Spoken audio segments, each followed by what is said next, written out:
Welcome back to the Meet the Translator podcast. In this new series, I'm going to chat to even more translators about the different areas of translation they work in. And to kick it off, we've got an episode on audiovisual translation. Since this is something I do myself, it only seemed right to start the series with it. And with two guests this time. Today, I'll be talking to audiovisual translators Lisa D'Alfonso and Chloe Stout. We'll be discussing what audiovisual translation is and what we do, what we love and don't love about it, the software we use, how we deal with challenges, the differences between working with agencies and direct clients, and of course, sharing plenty of tips for anyone thinking of branching into subtitling. I hope you enjoy the episode. Hi Chloe and Lisa, thank you so much for joining my podcast today. It's really great to have you here. Hi Dot, thanks for having us. It's great to be here.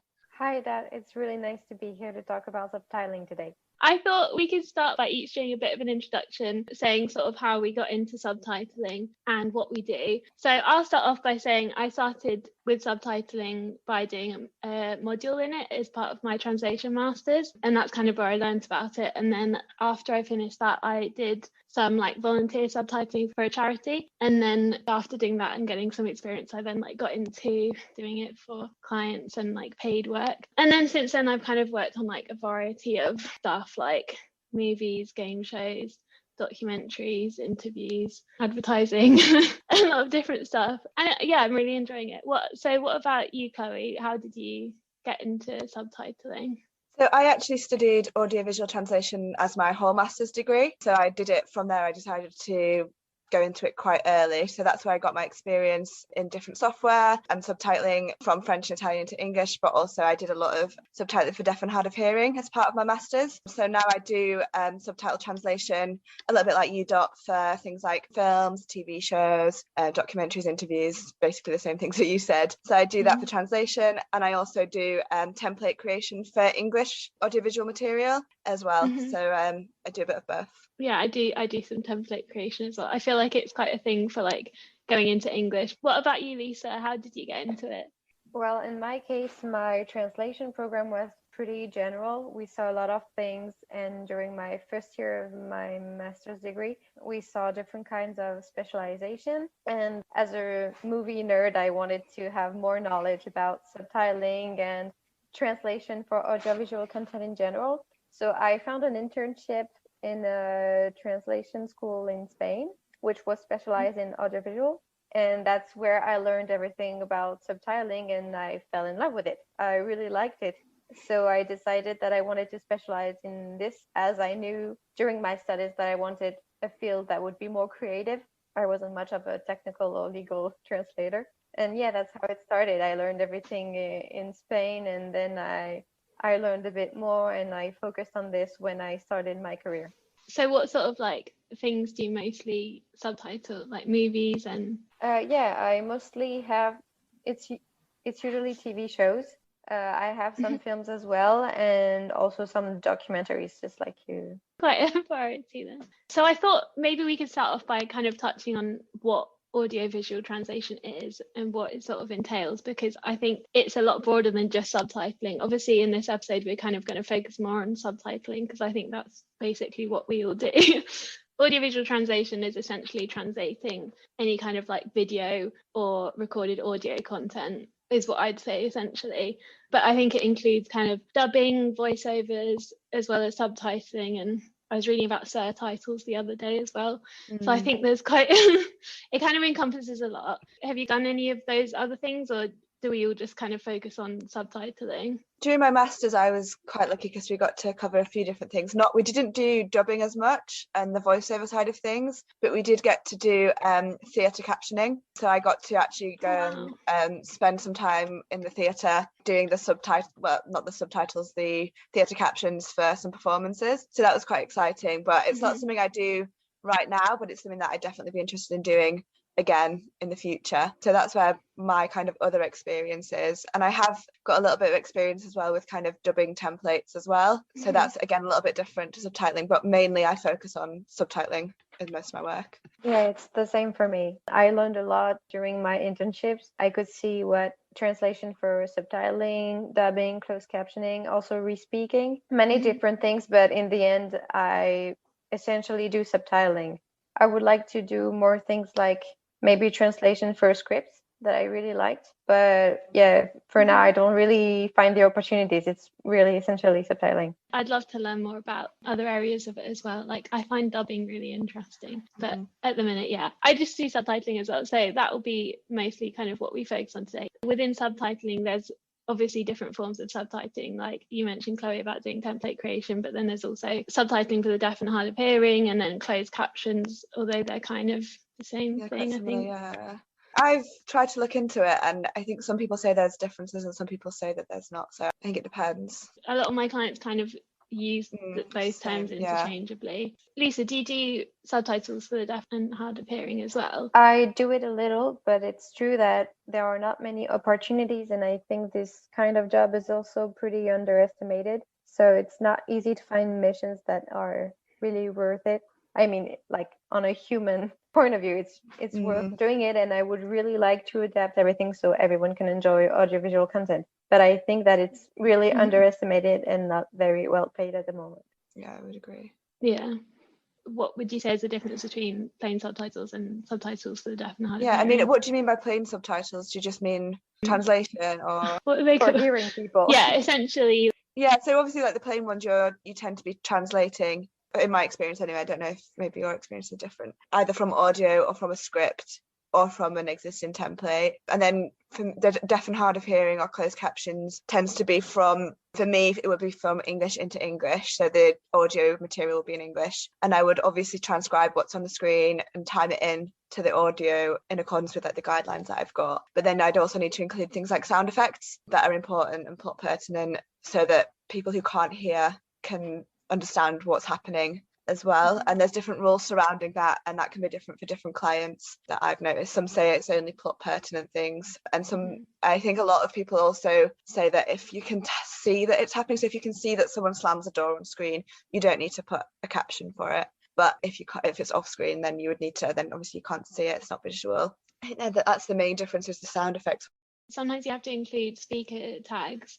Speaker tags, yeah, that's the other main thing. If they're like, if you can't tell who's speaking because they're off screen or something, but people who can hear who it is, then you can tell whose voice it is. So there's speaker tags as well. And then obviously for like plain subtitling, if there's on-screen text in the language that you're translating from, you would need to include that in the subtitling file, whereas for a SDH file, subtitling for deaf and hard of hearing, you wouldn't need to include any on-screen text because it's not sound, so they can obviously read it. So I think that's another difference. Yeah, I've done subtitles for the deaf and hard of hearing as well, like with translation, like in the same way that I've done translated subtitles. I've kind of done both, like I've done plain and SDH for English and for German and Dutch into English. But then what I've often had to do is, because they want plain subtitles as well for the translation, I often do those. Right. And then create SDH subtitles from those and have to like go through and add in all the extra bits, which makes it then really tough often with the character limits, because you then have to add in like someone's name in front of it. It can be frustrating when people have a really long name and you have to keep putting their name because they're always off screen, and it's like you're taking up so many characters. But obviously it has to be there. And also usually in subtitling for the hard of hearing, I find that the character limitation is shorter than for normal subtitling, because they say that someone that doesn't have like the information given by the sounds will require more time to read and understand the situation. So it's usually shorter, but you have more information to put in. So it's very complicated. It can be quite challenging, especially when they speak really fast as well. And there's a lot of dialogue, and you've got a lower reading speed and a lower character limit. It can be tricky. Other differences with plain subtitling is that, at least in French, I don't know how it works in other languages, but the subtitles are placed under the character, so it's easier to analyze who is speaking. And you also have a kind of code with colors to identify what kind of sound it is. There will be a different color for the text depending on if the character is on screen or if it's off screen, if the sound is a music or if it's a noise or if it's in a foreign language.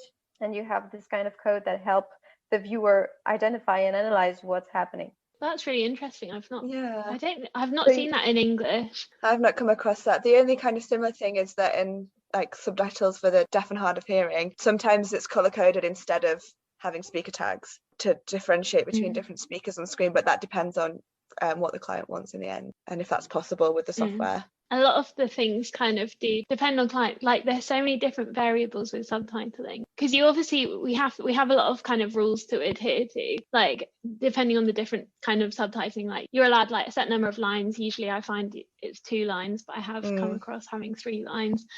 And then like number of characters per line, which is usually around 42, I find. I guess it varies though. And obviously then you've got the characters per second as well, which varies again according to what the client wants. And I've also found like some where the characters per second limit is shorter if the content is for children, because they can't read as quickly. But also I think there's different rules for the actual formatting. I think there's different, that obviously, as Lisa said, like there are different rules for different languages, like with regard to like when you've got like 2 speakers in one subtitle. Like in English you normally do like a dash and then the thing, but like when I've translated from Dutch, sometimes if the plain subtitles are already there, they only include the dash on the second line, I think, and not on the first one. So like things like that like do vary, and like when you should use italics, or like which parts you should subtitle and which you shouldn't. And like it's you really have to, like with every client, get a new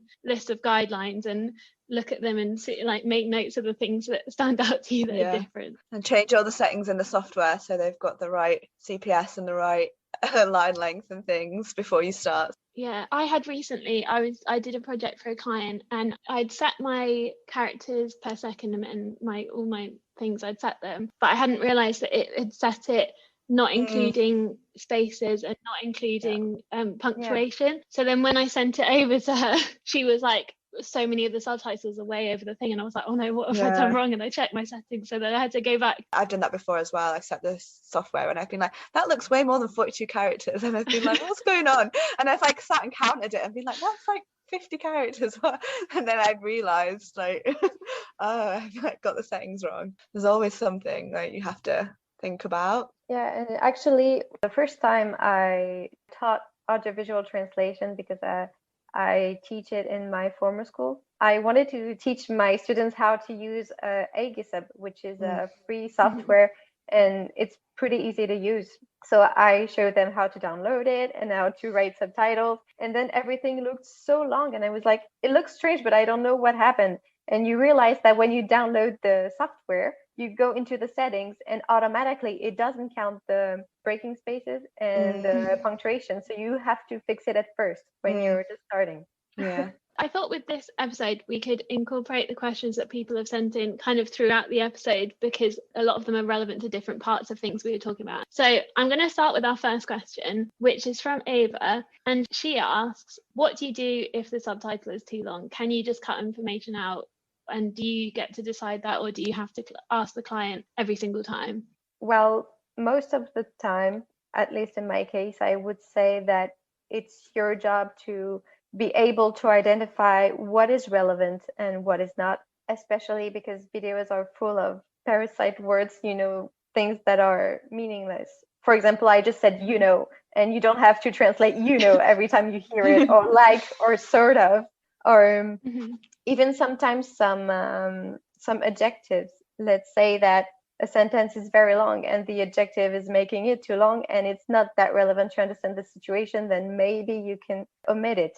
So you're allowed to do that. If you feel that all information is important, maybe you can ask your client, but it happens way too many times to ask your client every single time it happens. You have to be able to identify what is important. Yeah, so the reading speed that you usually have to adhere to is like a lot slower than what a usual speaking speed is. So it's really common that you have to cut things down. And obviously speaking speed in different languages is different as well. And sometimes I find it easier when I'm translating to make it shorter, partly because French, I think, uses kind of more words. French and Italian both use more words than English tends to convey the same meaning, although sometimes it can be the opposite as well. And also when you're doing from an English video to make an English template, or to do deaf and hard of hearing subtitles, it's more important that you say more close to what the speaker is saying, because for example, if people have got partial hearing, they might be able to, it might be confusing to see that it's completely different than what they may have perceived as being said. I think so. Usually for when it's English to English, some of my clients say you can't paraphrase, but you can truncate, so that you can just take words out, but you can't change like an adjective to make it shorter, even if it's got the same meaning. Whereas if I were translating, there's a little bit more freedom to do that. So you can kind of change the sentence around a bit because you're writing it. So it is different. And then another option that you might have if a line is too long, if you've got the space with regard to the reading speed, you can also create a new subtitle or split. So you don't necessarily have to change the sentence around. You can always split it into two subtitles if the reading speed and the space allows you to do that. I find it as well, I find it easier when I'm translating it into English because, as you said, you don't have to worry about trying to make it as close to what the original is as possible. And I find the same as well with German and Dutch. It's often a lot longer in those languages. So then when I translate it into English, it's usually not too hard to make it shorter because our words are just not as long. Sometimes people kind of start a train of thought and then don't finish it, and you don't have to necessarily, some clients have different preferences, but usually you don't have to include that as well, so that gives you a little bit more space to play with and time. Yeah. Oh, something we haven't actually mentioned as well is shot changes, because shot changes affect what you can do as well. Because I mean, I have had clients that aren't bothered at all about shot changes and they just say ignore them, but most of the time obviously you want to try and keep the subtitle within a shot or not have it too close to a shot change, because I think it gets confusing to read. I think it can look flickery if like the shot change comes and then a subtitle appears or disappears too soon to it. Yeah, and also it is said that when you have a shot change, well, naturally you will think that there are new subtitles on screen and you will read it again, which is extra effort. So the best thing to do is to avoid keeping the same subtitle on two different shots. Yeah, or at least have it go long enough over. One of my clients, it's like if it's within 12 frames, I think, of the shot change, it should start at the shot change and then it should always finish to, if it's like within 12 frames of the end of a shot change, it should finish 2 frames before it. So then there's also, because you also have usually a 2-frame gap in between each subtitle as well. So like you really have to like fit that all around. But I think especially with shot changes, especially if it's a whole different scene, then you should try and keep it within. Like if it's just a shot change, like the same scene but just different angles, then I think it's not as bad if it goes over, as long as it's not too close to the thing. But if it's like a whole different thing, then it doesn't make sense that someone's still speaking from a completely different scene. So we've had another question from Iman, who asks, what are the best tips and tricks for optimal spotting when space and maximum reading constraints force us to overshoot the end position of a subtitle and or undershoot the start position? Now, first off, I'm just going to say I would usually avoid undershooting the start position at all, because I think usually the subtitle should never start before the person starts speaking. I think you can do 1 or 2 frames, but more than that. Well, yeah, I would say that if I need the subtitle to be longer, I would avoid trying to make it start earlier, but maybe make it a little longer of like Chloe said, maybe 1 or 2 frames. But at the beginning, it looks very strange. It's like you're anticipating the dialogue and it's just weird. It also can be confusing because the viewer might think that they're missing something. Yeah, but I think it's okay if it goes over a bit, as long as it's not way overshooting or it's not interrupting someone else's, like if someone else is starting speaking and that you're still reading the subtitle of somebody else. I feel like it shouldn't do that too much. I think again I work with 12 frames usually after the audio is finished as like a general rule, unless it's like specified otherwise, because if you leave it on, like if it ends up being like double the length of the time they were actually speaking, then it's a bit strange. The whole thing about subtitling is it is really challenging, because we do have to adhere to like all of these different rules and get it within the time limits and make it so that it's actually comfortable for people to read. It's a really technical task. Like you've got the technical side, but the linguistic side will be good as well. So it has to make sense, it has to be understandable, has to be a good translation, and it's got to be like technically readable for the viewers.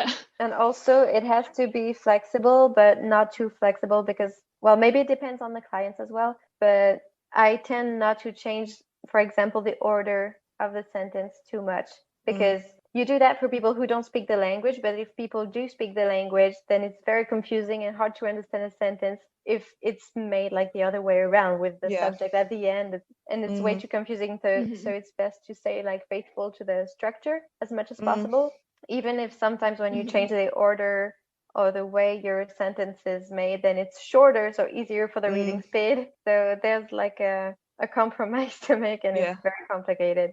I find like with translating from German, a lot of the time, like they don't say the verb until right at the end of the sentence. And sometimes they're saying like a really long sentence. So I have to like add it in. I often have to like change it around, but then it feels weird sometimes, like when your first subtitle was like the second half of their sentence and then you're putting the other one after. But I'm kind of like, well, if people don't understand what is being said, but then it depends on what you can see as well, because we also have to take into account of what people can see on the video, if it's a video, because if they can see somebody, I don't know, pointing something or acting something out, then you have to make sure that your translation kind of shows what they're doing. Hi, I'm just jumping in from my editing station to add a bit of context here. When I say going like this, I was flapping my arms like a bird. So if they're talking about a bird and they're going like this, you have to make sure you translate it as a bird. You can't translate it into, I don't know, a caterpillar, because then you'll be like, why are they doing that?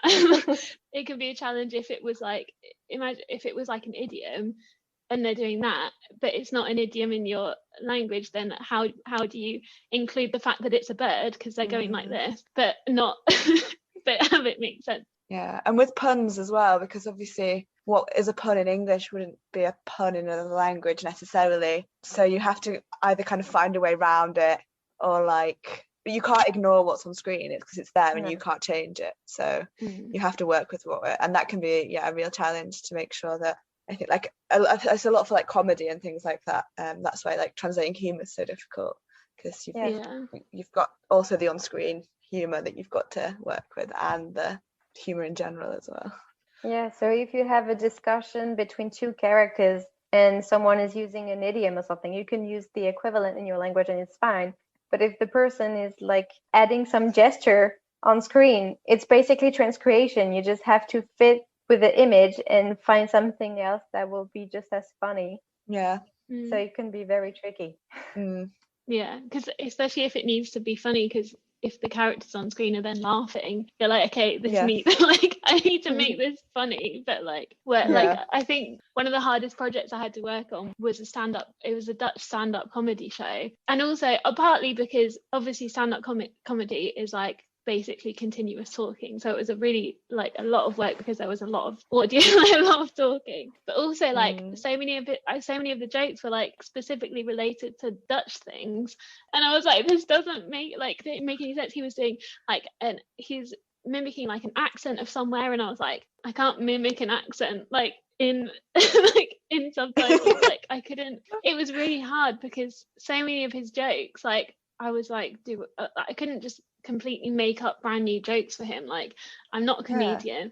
I couldn't do it. So a lot of the time I had to just like subtitle these things that people would probably only find funny if they understood the Dutch culture and understood what he was talking about, or understood the place that he was talking about. But sometimes you just kind of have to do that and rely on people to look things up if they want to understand the joke, because you can't completely make up new things with different humor is so cultural as well, like especially like stand-up comedy, like it's just so related to like society and culture, and you can't change, like you said, you can't just change what place he's saying just for the fun of it, because he probably never been or knows that place, so like it's a bit strange. But also like they know, because these were like plain subtitles, they obviously know that he's Dutch, like they could hear that he was speaking Dutch. So I'm kind of like, well, if somebody like, Dutch stand-up comedy isn't something that is really commonly watched in the UK, I don't think, generally. So I think like if somebody is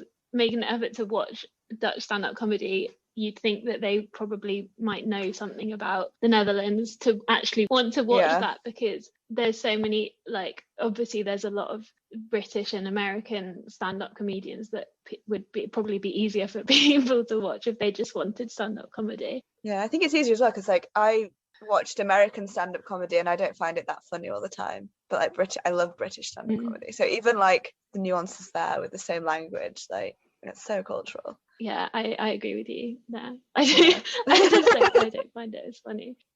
Renata wants to know, how do you know when to translate song lyrics that are part of a movie or a TV show, not including musicals? I'd ask the client what they want, and if they've not specified, and it's their preference then. Yeah, and usually the clients prefer, for example, if the song lyrics are relevant to the situation or the plot, they usually ask you to subtitle them. If it's just a random choice, or not random, but a choice of a song that can be funny to hear at that moment just for the sound of it, then you don't have to translate the lyrics usually. Even more if it's a very famous song. There's also the option as well to, if it is a famous song, to put like the name of the song and the artist, and then just put playing. Yeah.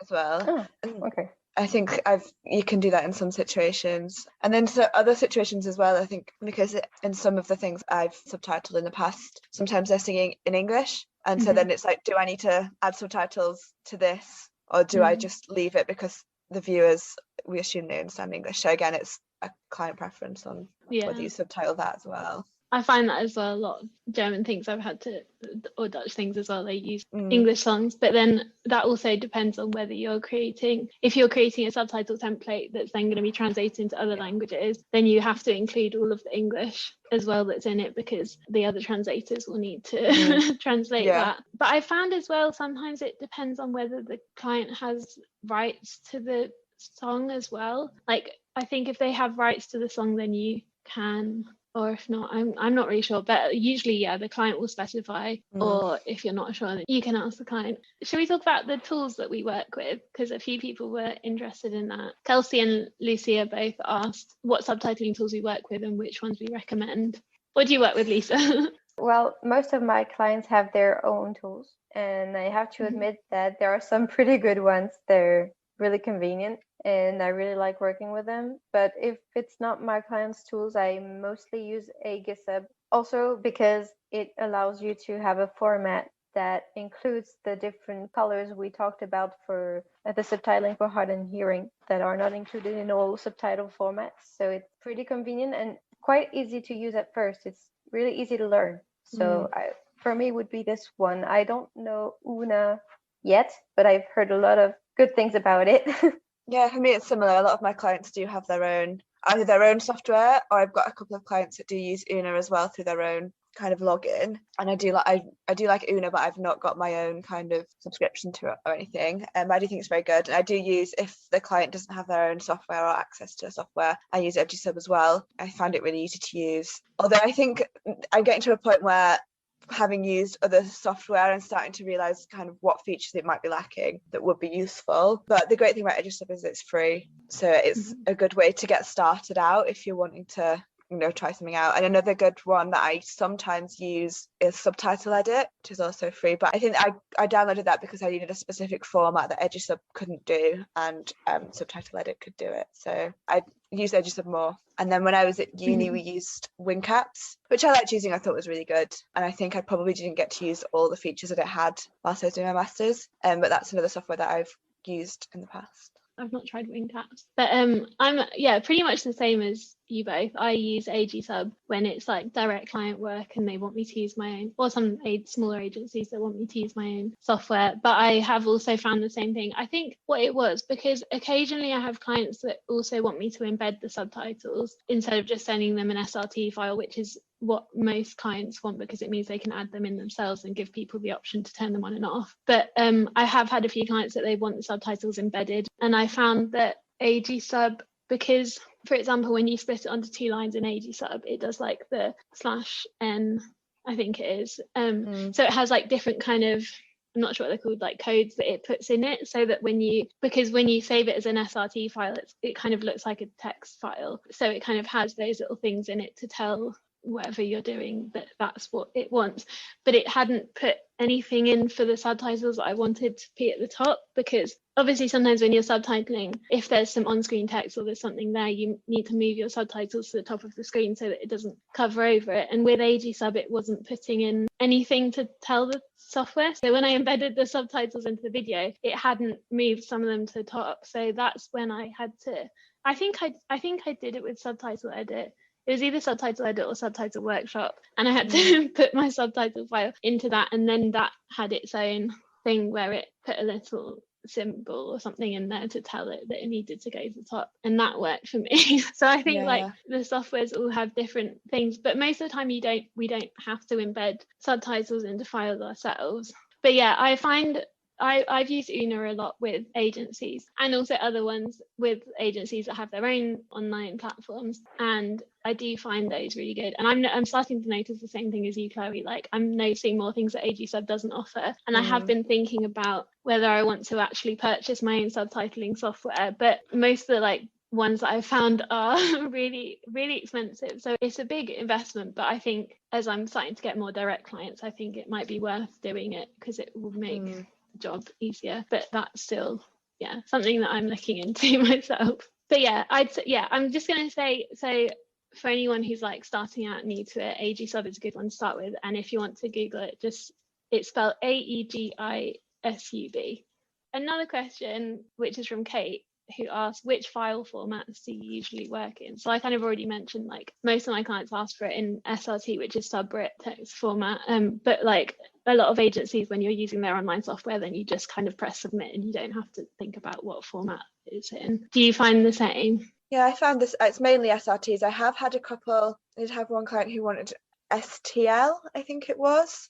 So I did that. But usually the softwares are quite good in that you can just save as. So you don't need to kind of worry about it until you come to kind of finishing it. You don't need to set it up. You just need to check your software can save it as that file, and then you can send it to the client in that format. So I think STL I had, and I think there was another one that I've forgotten what it was, but SRT usually most of the time.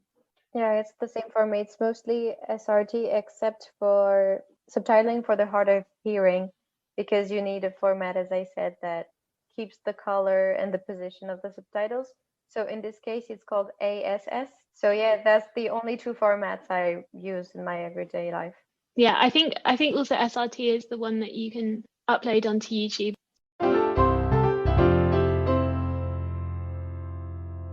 Chloe, what's your favorite thing about subtitling?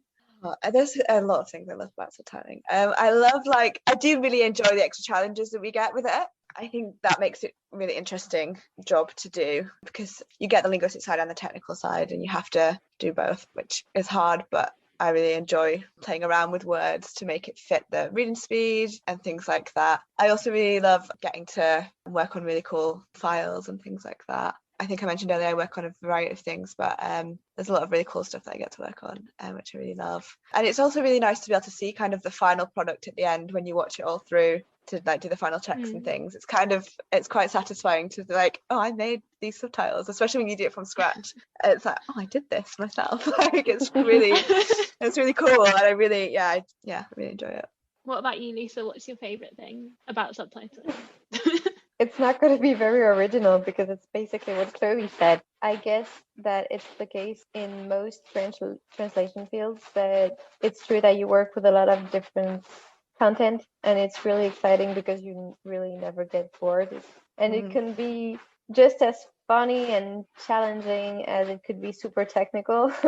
I really love the flexibility that it requires as well, because you need, as Chloe said, to play with words. If you have a specific sentence that you hear most of the time in your content, after a few years or months of experience, like, oh yeah, this, I know I need to say it like this because it's shorter, and you get like it's like becoming a sort of reflex, and it's funny. But yeah, it's all the challenges that it requires and the creativity as well. When I come up with a joke or wordplay that adapts perfectly the situation, I'm like, yay. It's true that it's also very rewarding to see your name at the end of the content. Once it's available, you're like, yeah, I did that. That's cool. Yeah, I don't know about you guys as well, but I really like the variety. So I do mostly subtitling, but I also do kind of other translation as well. So it's nice to have the variety of doing both, and also within just like audiovisual, there's a lot of variety of the kind of things that you might get to do. Like Lisa said, you get some more technical things and you get more creative things that you can do. So there is a lot of variety, which I love. Yeah, I'm the same. I like having the variety, and I as well do I do some text translation as well. So sometimes I like to split up my day and spend like half a day subtitling, half of it doing this, and that way I just never get bored of what I'm doing. But I have to say, my absolute favorite thing about subtitling, this is a really random specific thing, but when I'm subtitling, it's usually like rom-coms and stuff like that, and then when there's like a music scene or a dance scene, and I just start I do the text bit and then the music happens and you just get to play it through and sit there and dance along while you wait for that bit to finish and the new subtitles. And I think those are my favorite moments, which is maybe a bit weird because they're the moments when I'm not actually doing the subtitling, but it's nice, those little breaks that still count as working. You're still working.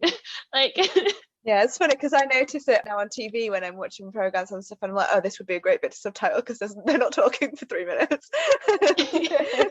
Yeah. Another thing that I like with audiovisual translation is something that you don't necessarily have with text. When you receive this email asking you to subtitle this program and it's going to be big, it's for a streaming platform or for TV, and you're like, I'm seeing this before everybody else, and it can be super rewarding. Yeah. And it's a funny feeling.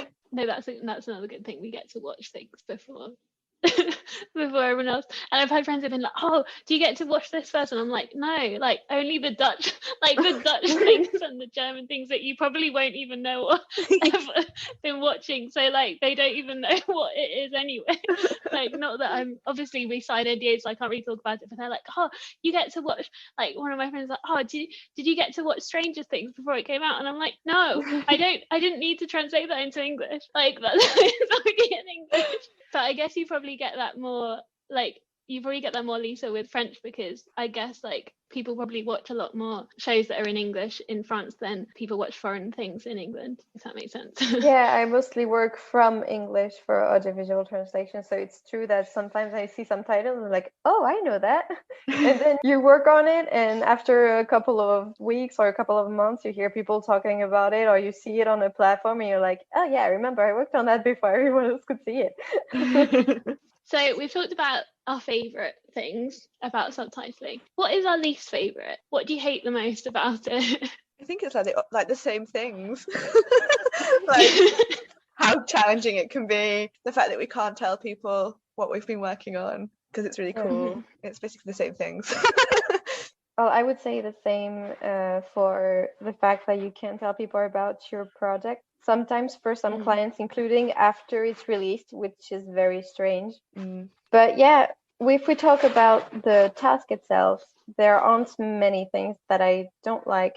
It's more of the system of, for example, the per minute rate for me, which is irrelevant compared to the work you have to do. For example, as you said, if you have a 1 hour episode of a Korean drama, it won't take you that long because it's not really technical. You have some scenes with music. And for example, if you have a 25-minute episode of a sitcom full of puns and song lyrics, it will take you forever and you're paid almost nothing. It can be very frustrating, and I tend to educate my clients about it, mostly direct clients, because it's not very easy to do with agencies. But most of the time when I have tasks with direct clients, I tend to do it differently. For example, if they have a transcription, I can try to do a per word rate or per hour rate, which is probably the most relevant thing to do, because depending on the length of the and the nature of the content, well, it won't take you the same time. So yeah, that's probably what annoys me the most about this industry. I think all of my clients, I've done it per audio minute, but it really does make a huge difference, because as you said, I was paid the same rate per minute for the stand-up comedy I did as I was for a rom-com that I subtitled, and they take such different amounts of time just because of the amount of content and what you have to translate. But I think my least favorite thing, alongside not being able to tell people what you're working on. Even like I have some clients, and right at the end of the movie I get subtitle credits and it has my name in it, but I'm still not allowed to tell anyone. I just have to like hope that people might watch it all the way through, but then it's at the end of all the other credits, and like no one watches it. And a lot of like platforms as well, they don't even show the end of it anyway, like it'll just like automatically move on to something else. So it's like my name is in it and I can't even tell anyone. It's really frustrating because obviously like we want to be able to show off our work and like talk about what we do. Oh, and also something else that I don't hate, but it's definitely one of the most challenging things, is when it's usually with direct clients, when I have a project and they just send a video and there's no transcript or anything, and if it's in German, like usually I try and get a sample of it first, I can check like whether they have an accent or like what the quality is like. But sometimes there are bits where I literally can't understand what's being said, and then how do you translate something if you're literally like, what is that word, like I don't know what they're saying. And like I've had a lot of, especially like when I was starting out and that happened, I had like massive panics because I was like how, like I can't, like what can I do this like. But now what I've started doing is, because usually that's with direct clients, I find that most agencies have a transcript available just like so you can check it, even though it's not always 100% correct.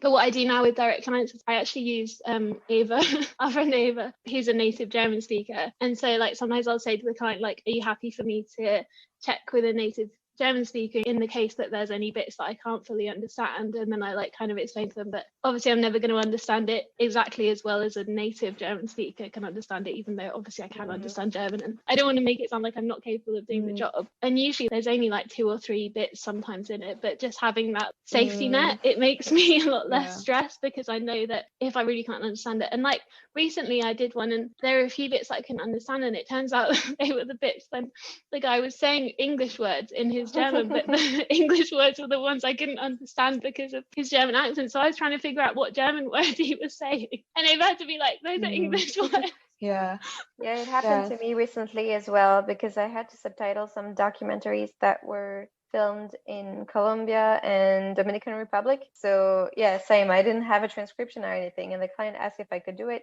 I asked if I could outsource it. He said that it would be too expensive, so he wanted me to do it. So I explained that as a non-native speaker, I could not do it like 100%. I would try my best, but they had no problem with it. It was like, yeah, do your best, try to listen and to listen carefully. And if there's anything you don't really understand, like mark it in the document and send it back, and I would try to help you, because they were the one who did the interview. So they probably knew what they were talking about, including some technical words I couldn't understand. So there's always a way to like act around it and ask for help without looking unprofessional. I mean, it's normal if it's not your native language not to understand everything. It's so frustrating though when you're listening to me, you're like, I speak this language, I should be able to hear what they're saying. But I do a similar thing to you, Lisa, what you were talking about. I usually would write, if there's anything I don't understand, I'll make a note of it, usually like an Excel file with the time code and then the query. And then once I finish the first draft, I'll usually just go check them all through again, because sometimes when you hear it like the next day, for example, or a few days later, you're like, oh, of course that's what you're saying, like why did I not understand that before? And then if there's any that I still don't understand, I'll just send it off to the client and be like, I'm really sorry, there's a couple of bits where they're speaking really fast or with a thick accent, can you just verify this, either with like, if it's like an agency with like, because most of mine are with agencies, I just get, can you like check this with the client to see if they can tell you what they're saying, and then I can make sure the translation's as accurate as possible. But I think it's definitely like something to be aware of for people that are starting out, because it made me really like kind of unsure. It made me like doubt my skills as a translator, because I was like, I should be able to understand like all of this, and I was like, I can't understand it, like what like it gave me a lot of kind of self-doubt. And like now obviously I'm like, well, that's normal. Like you never and sometimes like it's just, if someone's talking really fast, if they're interrupted, if sometimes they trail off and don't even finish the sentence, which is especially like frustrating in German when the verb is at the end and they don't say the verb, and you're like, how do I even like what do I put in here, like, but it's normal. And like we're never, unless you're literally bilingual, I think like that's the whole point why we don't translate into our second languages. But there's also times when I work with English files to make templates or to create closed captions, for example, and I don't understand what they're saying, and I'm like, what is this? And that could be they're speaking really fast, or they've got a thick accent, or it's a really technical word that I've never come across before. So I have to remind myself that it happens in my own language. So of course it's going to happen in a language that's not my native language. So I have to always like remind myself of that if, even in English files, I sometimes have to ask, do you have clarification on what this person's saying? So like it's normal. Yeah, and it's kind of funny how we accept it, for text. You're like, well, we're translators, but we're not walking dictionaries, so we don't know what everyone means. But when it comes to transcription, you're like, why can't I just understand what they're saying? Yeah. And then you're in the dictionary and you're typing in like what you think they might have said, and like trying to figure out what exists and then what it means, and then does that fit with what they're saying? And like it's funny. Yeah, no, I'm doing that all the time. I'm like type out how it sounds, and then it's like, that's not a word, okay, like could it be this letter, like, or what? And some dictionaries give you like suggestions as to like, did you mean this word? And then you're like looking through them like, you're like, yes, one. Yeah, oh yeah, it's that one. Yeah. And then sometimes you're still like, have no idea. There is also the option, like this would be like your absolute like last resort, but there is the option to write inaudible in square brackets. But obviously like you'd first try and understand it, check with the client. But sometimes like that just happens because sometimes people just, I do it all the time, just randomly mumble and nobody knows what I'm saying, even myself. And like you just can't like make something up that someone might have said. I think that's why scripted things tend to be easier, not just because might have a script, but also because they tend to speak in coherent full sentences, and it's much easier. You don't have to be like, because sometimes people just don't make sense, and you like, they start a sentence and then they'll change it into something else, or they'll stop saying it and saying something else, but they're speaking so fast that you're like hearing all these words and you're just like, that's not coherent. And actually it's not coherent in French, for example, but you're like, oh my god, it's not coherent, so I must be misunderstanding it, but actually it's just not coherent.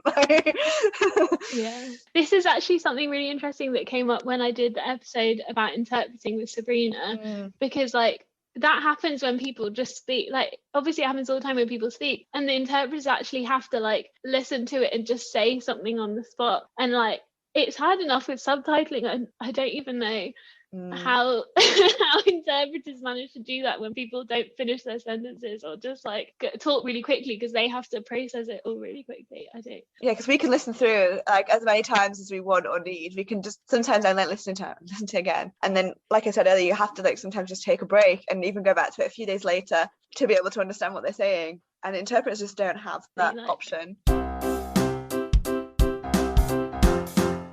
Katerina asks, what kind of content do you usually translate and which is your favorite? So we've kind of all said like which kind of content we translate, but what is your favorite to subtitle? That's a difficult question.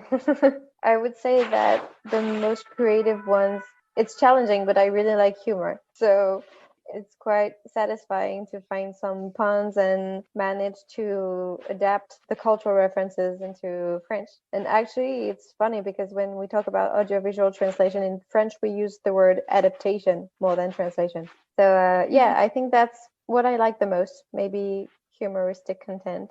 I quite like having a variety, like I mentioned earlier. I think I wouldn't ever want to do the same kind of thing all the time, although you can like narrow it somewhat. I really enjoy doing documentaries. I just feel like I learn so much. I think it's really cool to be able to like learn about something completely new while you're working. And obviously a lot of the things that we might do, people watch for entertainment. They watch like after work, and we're doing that before work. But no, I really like documentaries because you just learn about things that you just didn't even realize existed, and you get to research it, and it's always something like really interesting. I agree. I like having mixture. I do enjoy doing documentaries when it's something that I am interested in. I have done a few where it was something I wasn't very interested in. I didn't really enjoy it because I was like, and it was things that I really didn't want to be researching. Yeah. With like doing German into English, I've done quite a bit of like World War II content, which is not like I know about it and I did like study it at university, but it's not something I particularly enjoy researching. But it's fun to like be learning new things. But I also really enjoy doing rom-coms. I can't lie. I love watching them in my free time, like when I just want to watch something that's like doesn't require any mental energy. So I also really love subtitling them just because it's fun, and it's like usually quite easy to do because they're often just using kind of everyday language and it doesn't usually get too technical. And then, as I said before, you get the little like dancey bits in between sometimes, or like they're like slow romantic scenes where like nobody's really talking much. So it's really nice to have the balance of both of those, I'd say. And the comedy, I do like the comedy, but it's not my favorite just because it is so challenging. And you have to kind of find it funny yourself. One thing I find, actually, I was doing this TV show, like subtitling a TV show, and it was like a comedy, but I couldn't find it funny because I was going through it so slowly, and like obviously because we don't watch it at the normal speed as we're subtitling it, and I was going through it so slowly that the jokes just weren't funny anymore because they weren't happening like quickly enough. So like that wasn't as enjoyable.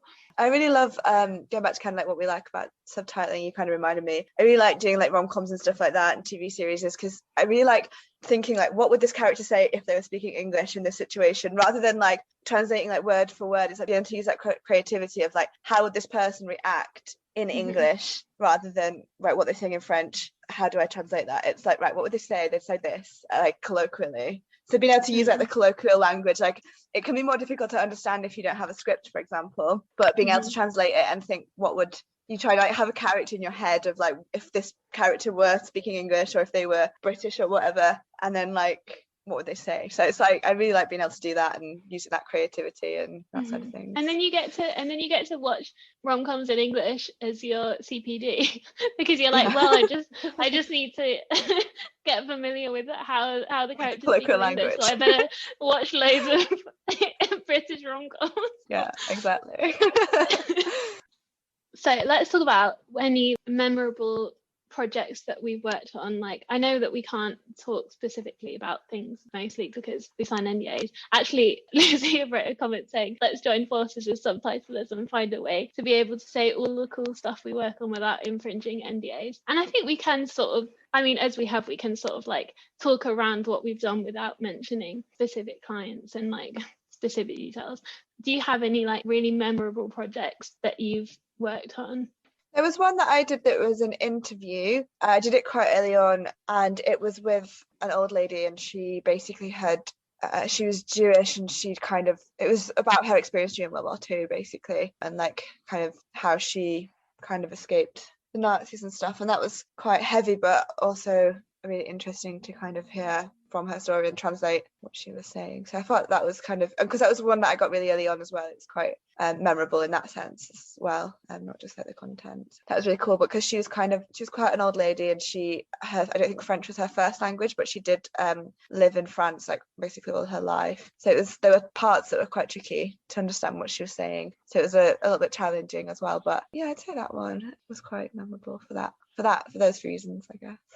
Yeah, it's the same for me. I think the most memorable subtitling jobs were probably the most challenging ones. I've got a couple. I worked on a sitcom about like an African American family, and their kind of specialty was to add like rap sessions, like a lot of them. So I basically tried like to preserve the rhymes and the rhythm of the sentences in order to be able to read at the same pace as you can hear it.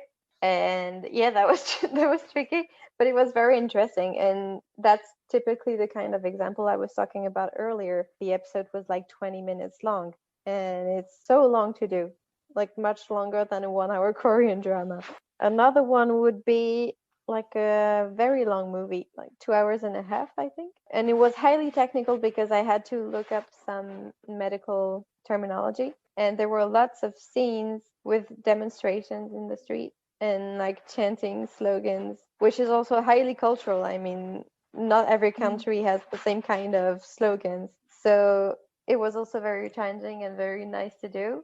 And yeah, I guess the project that I would remember the most is a short movie that I translated for, I didn't translate, but I subtitled for the deaf and hard of hearing. And this short movie was in a French movie festival, so it was quite a rewarding experience. Another question from Iman, who asked, what's the best way to address difficulties arising from cultural differences when translating puns, jokes, and any other culturally sensitive concerns found in the material that we're subtitling? Well, I would answer translator's favorite sentence and say it depends. Like, for example, if you're subtitling, I don't know, an episode of The Simpsons, that's like it's culturally anchored, and it's very American, so there's no way you can adapt American references and make them like French or Italian, because it would make no sense. You need to analyze the kind of content that you have, and if the cultural references are anchored into the topic of your content, or if it's just like a random reference and you would need to adapt it in order for your audience to understand it. Then if you have, I don't know if I really have some tricks. Yeah, it's more about analyzing the situation, I would say. It's also kind of related to what we were talking about earlier about what's on screen as well. So I had a film that I was doing and they referred to some famous French guy, and I thought about kind of can I find like an equivalent, but then they had like a picture of him on the wall and I was like, oh well, I can't change it then, it has to be him because his picture's on the wall. To be honest, I find a lot of the time there's things like that where there's a picture of the person on the wall or they come in it later. Yeah, so you do have to like pay a lot of attention to what's going on screen, not just the audio, and like also watch it ahead, because sometimes you might like spend ages coming up with a really good equivalent and then later on you're like, oh, I can't use that now because they've mentioned it again and his picture's there. I find it's worth sometimes going back after you've gone through the first draft to some of these, or like making a few notes on like the kind of thing you want, because sometimes something will just come to mind as well. You're like, oh, that would be a really good equivalent for this guy. And I usually like ask other people as well, I think, and like, so if I said these few like keywords, like what kind of famous person could I use here, and they can give me some ideas and I can research and see if it's got the same kind of connotations. But it's not always possible. Sometimes you have to just use what you've got. Sometimes when what was the word? It was Schadenfreude. I had the word Schadenfreude, but it was obviously that's a German word, and it was in a Dutch movie that I was subtitling. And so I was kind of like, okay, well, obviously I know the word, but do I only know the word because I've been learning German? And like I looked it up and it is in like the English dictionary, but I was like, but do people actually understand that in English? So I was like messaging my friends, I was messaging my mum like, do you know this word? And they all basically said no. So I was like, okay, so I like translated that German word into English even though it was in a Dutch movie. But like things like that, you just, I don't know, you have to know your target culture well enough to know what people understand. And I think it can be hard, even though obviously our target culture is like our own usually, because we translate into, like, my target culture will be in like usually at England, sometimes ending it into American, like US English, but like usually it's like British English, so I kind of know it. But then obviously because I've been like learning German and Dutch and studying those cultures, sometimes I will know more about those cultures than like most people in the UK, so I think that they might understand it and then like so it's hard to kind of know what somebody who doesn't know what you know about your source cultures, what they would actually know about it, if that makes any sense. That's why I try and like ask other people if I'm not sure, because I'm like, so have you heard of this person or this reference, do you know what it is? And it's like, if not, okay, like what kind of for you would come to mind if I described this person, if it were a British person or an American person, something like that. So because I think sometimes you can be too like in the material to really think about like, because you have to think about how that person's been, like that reference has been used rather than what the reference is, if you know what I mean. So it's kind of it's kind of useful to kind of make some points about like, right, this person has raised a reference because they've got this personality, they've got this job, or they've done this in the past, and then you've got to kind of try and then like reformulate that into a more local reference. And I guess like figure out whether the actual specific person or reference is what's important in it, or whether the like general meaning. I mean, like with any translation, like do you convey the specific points or do you just convey the whole meaning, like which bit is the most important. But it can be hard when you're doing like a series, because what if they bring it up in another episode? Like with a movie, usually it's like the movie and you can watch through, but like if it's another series, usually what I found usually with agencies with series, they'll give different episodes out to different translators. You're not always working on the whole series yourself, because usually they need it within a shorter period of time, and that they need more people working on it. I've had some experience where I've been able to collaborate with the other translators and we can kind of make sure that we're keeping the same kind of stuff, like making it all kind of consistent, but sometimes you don't get to do that. I've had it before as well, where I've tried to change like a cultural reference and then they said, oh no, we'd rather it just keep with the French reference. So you might come up with something and then they're like, actually no, like why have you changed this? It's like, oh, cultural, oh, we don't want you to change it. So sometimes it is worth kind of just clarifying as well if you need to, because also my preference would always be to make it locally relevant, but if the client doesn't want you to, then you can't really, you can try and educate, but you can't dictate. one of the pitfalls of the job is probably over adapting for like some details. And I usually see in some programs, for example, I don't know, an American show that will refer to Taco Bell or Wendy's, and they will change it to a French or Belgian brand. And it's just really strange because, I mean, the situation takes place in the US.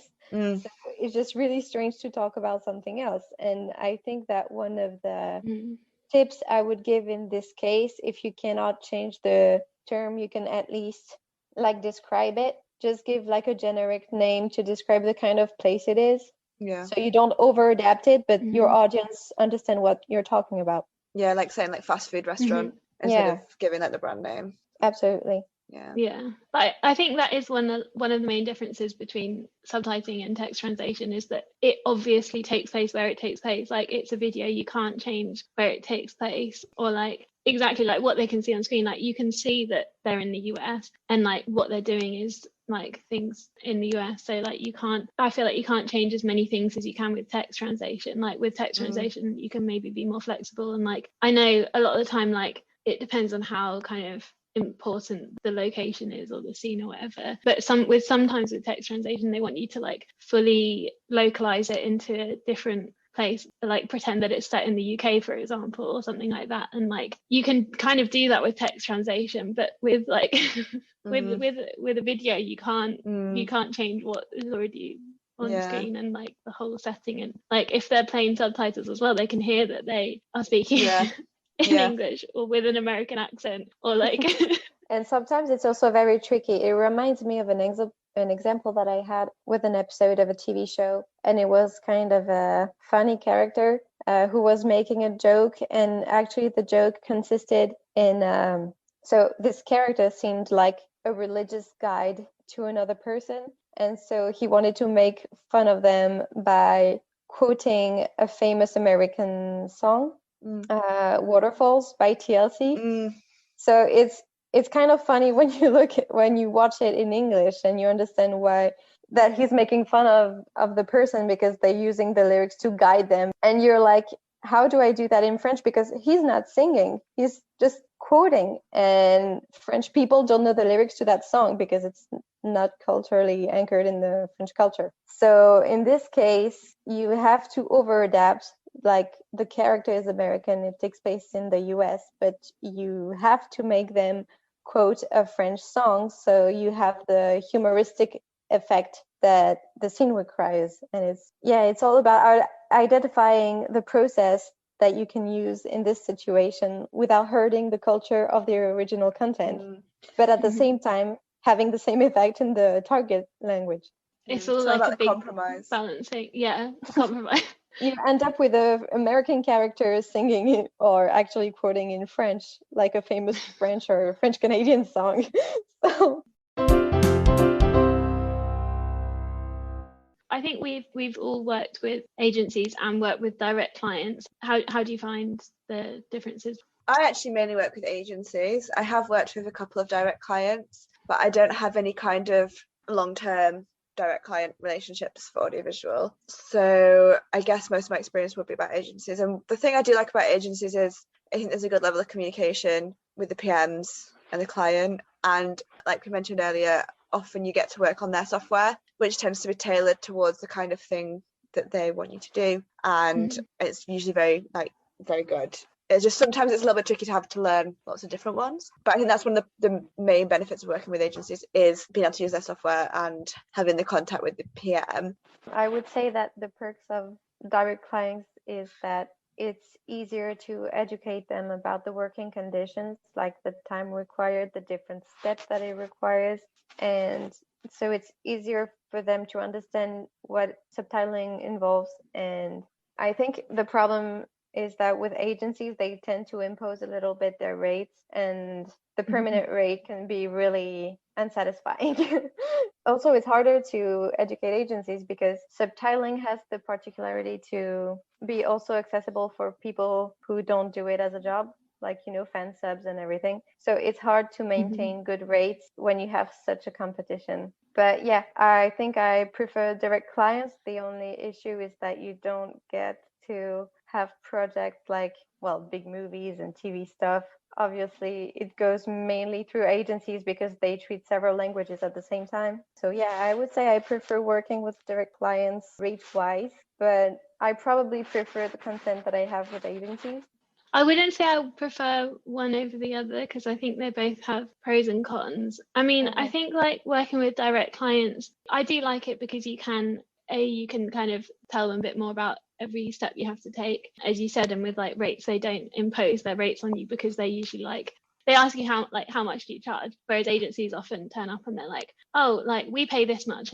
But I like with agencies that you usually have a transcript. Like a lot of time I get given like the Dutch template already there and all I have to do is the translation, and I don't have to, like sometimes you have to move around the time codes a little bit, but you don't have to do as much of the time coding, and the text is like already there, so it's obviously a lot of an easier job. Whereas like a lot of time with direct clients, I find that they don't have a transcript at all. So like I said before, the challenge is a lot of like actually understanding it. But on the other hand, with direct clients, you can often talk to the people that are actually in the content and like actually find out what they're saying, or you have the direct contact with them to ask the questions that you need to ask. Whereas with agencies, you might ask them the question and they have to go back to the client and then come back to you, and it's like it takes a bit longer. Because I have got direct clients where I have access to talk to basically anyone. Like I'm on their Slack, so I can talk to like any of the people, so I can ask the relevant person the relevant question and not have to just go back to one person.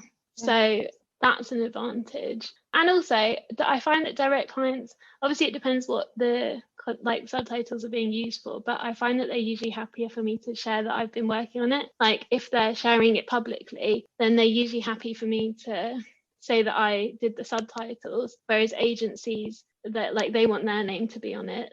Yeah, another thing I found as well is because direct clients tend to I would ask what are your like restrictions for like characters per line, characters per second, etc., and they'd say, oh, whatever you think is best. So it's kind of you're not as restricted in that side of things as you might be, wherein agencies tend to have very strict guidelines and they can be quite tight sometimes. So it's quite nice. So obviously you don't make it ridiculous like 50 characters per line or whatever, but it's nice to be able to kind of go to the upper limit of what you're used to.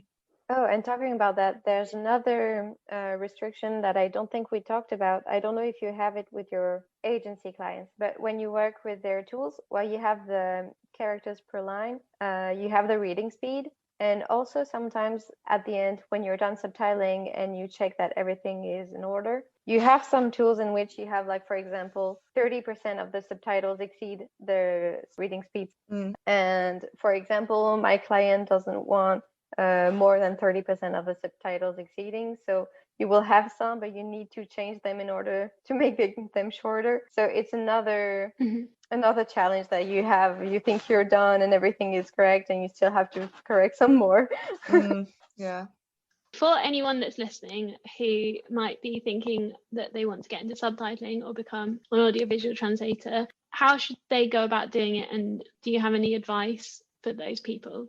There's obviously the option, the kind of route that I did. If you don't already have a master's in translation and you're thinking about starting a career in translation and you're interested in audiovisual, then there are audiovisual master's programs out there. And as part of mine, I did also study text translation, so it wasn't solely audiovisual. So I think that's something you could look out for. If you're already a translator and you're wanting to branch out into subtitling, there are courses available as well if you want to do that. And I think, Dot, you touched on at the beginning, I think volunteering is a really good way for any kind of translation as well. And I know that I worked with TED Talks for translation, and I've heard that being for subtitling, sorry. I've heard that recommended quite often because you get I think you can do a bit of a training course with them free, and then you get to do volunteer work on their platform that they use, subtitling TED Talks. So that's another good way to kind of get some experience and get used to using different types of software. And then I think, again, we touched on it earlier, but download some of the free software that we mentioned. And if you've got videos that you've got access to, just try and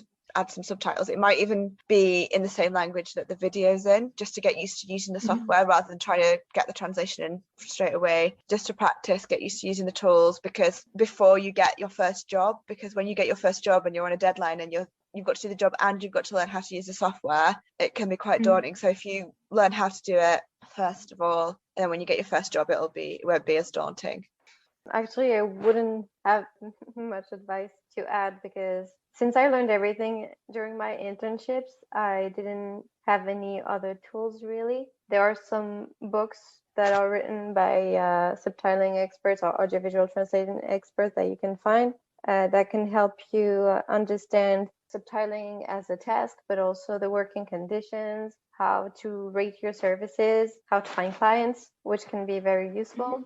Oh, one thing actually that you can look at if you want to just like try it for yourself, download the free software. I believe that the Netflix subtitling guidelines are all available online, that you can just search for them and have a look at those and try subtitling your own videos, or I don't know, just get some sample videos from somewhere and try subtitling following the Netflix guidelines, because that's a good sort of basis. Obviously, every client usually has their own guidelines that they want you to follow, but that's a good kind of basis to start with, and you can find their guidelines for the different kinds of subtitling as well, SDH, and I think for like a lot of different languages as well, because as you mentioned before, each language has their own rules for how you create the subtitles. So that's a good way to start out with doing that.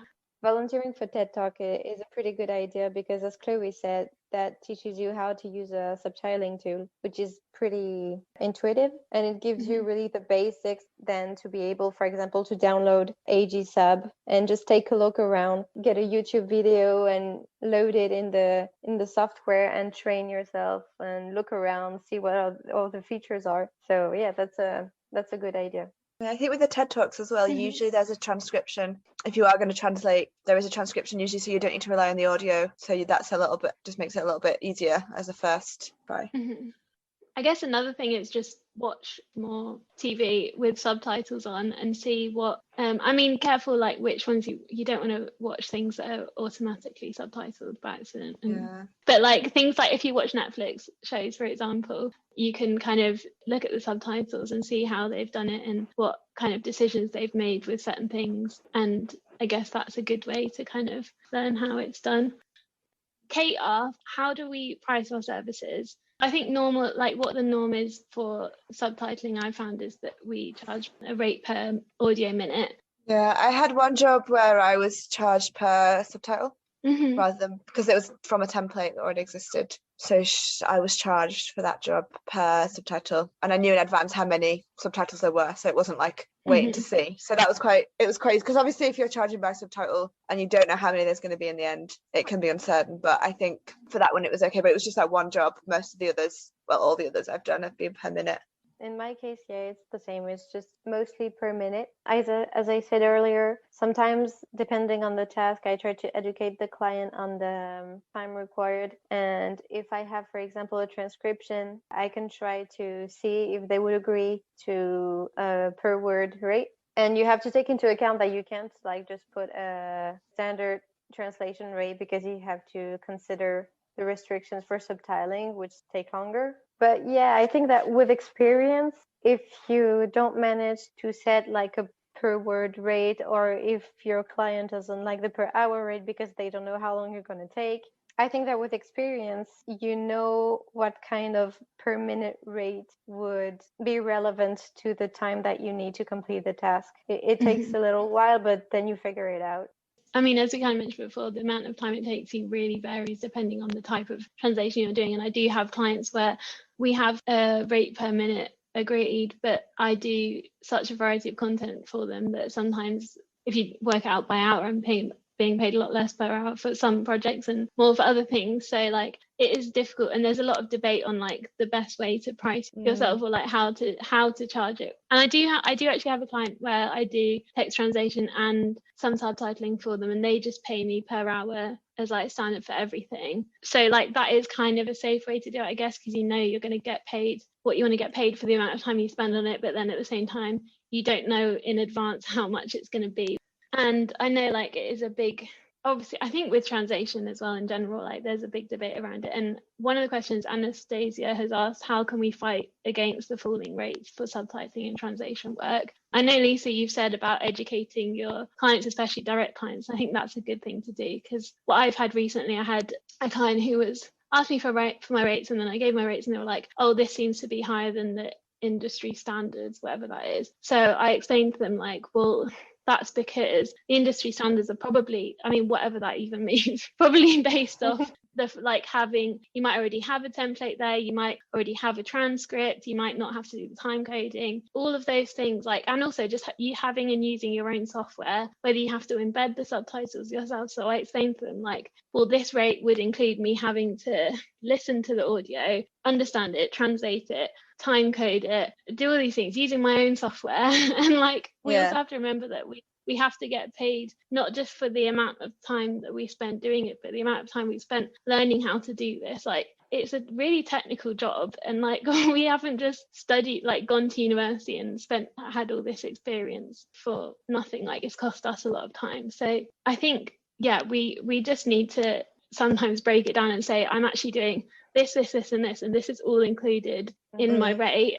Yeah, that's why it's easier with direct clients, because when you do, when you create a quote, you put the transcription, you put the time coding, you put the translation, you put the reviewing of the translation and making sure everything is correct. And in the end, once you break everything down and you put the detail and the price of each service, they're more likely and more inclined to pay you for your job than just a random price with this is this much per minute, and you're yeah, but what's behind it? Or it makes the job looks easy and fast, which it's not. I think I obviously agree with what you guys said, especially with direct clients being able to educate and stuff. And also I think it's really important to kind of stand your ground with your rates. Don't kind of just lower your rates because someone asked you to. And also understand why you're charging the rates you're charging. So working out how long a certain task might take you, and therefore that's why you've got to charge that rate, because you need to make X amount per hour. So I think having a real understanding of why your rates are what they are helps you really stick by what you're charging. Yeah. I mean, at the end of the day, we need to make a living out of what we do. Yeah. Try and negotiate, try and get the rate that you want, or have maybe a minimum rate in your head, and offer higher than that, so that there's room to negotiate. And if they won't go even to your minimum, then just say no. Sometimes you just have to turn stuff down because it's just not worth your time. I've had it before where I've tried to negotiate on rate, and I've said I can do it for the rate you want, but you have to provide me with a transcript, or you have to provide me with a template. So rather than negotiating in terms of just money, saying, okay, I can do it for that price, but you need to give me this. And that's worked for me before in the past in getting kind of more materials as well, and them paying the same amount that they're happy to pay. Also, another tip that I would add is, usually I think when people think of subtitling, they think a lot about TV shows and movies.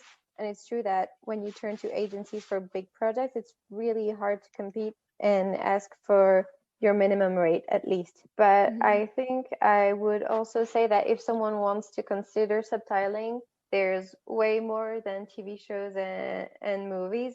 You have documentaries, you have also corporate videos that, it's 2021, so now people are using videos more and more to advertise their services or their products. So you can take advantage of this and educate people on how interesting it is and useful it is to have subtitles, including for the hard of hearing as well. So there are many ways to work on different content and educate people on the work it requires and the benefits you get from it. I agree with you. That's a good point. We've covered quite a broad range of things with regards to subtitling, and I really, really appreciate you both coming on here and having this discussion with me. I've really enjoyed it. If people do have any more questions for either of you, or they are actually looking for a subtitler, how can people get in touch with you if they have a question? So you can contact me on LinkedIn, which is Chloe Stout, or you can contact me on Instagram, and my handle is Chloe Stout Translations. And I have a website, which is chloestouttranslations.com. So feel free to contact me through there as well. What about you, Lisa? You can essentially contact me on LinkedIn.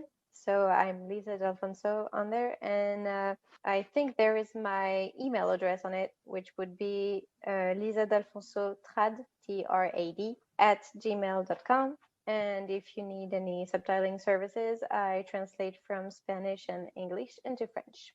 Chloe, can you just remind us what languages you translate? I translate from French and Italian into English. And I do German and Dutch into English.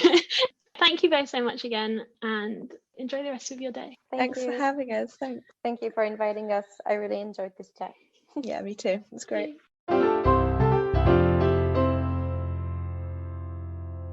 Thanks for listening to another episode of the Meet the Translator podcast. I hope you found it interesting. Thanks again to Lisa and Chloe for joining me today, and to everyone who sent in questions for us. Links to get in touch with us are in the show notes. If you have any questions or feedback about the podcast, send an email to meetthetranslator@gmail.com.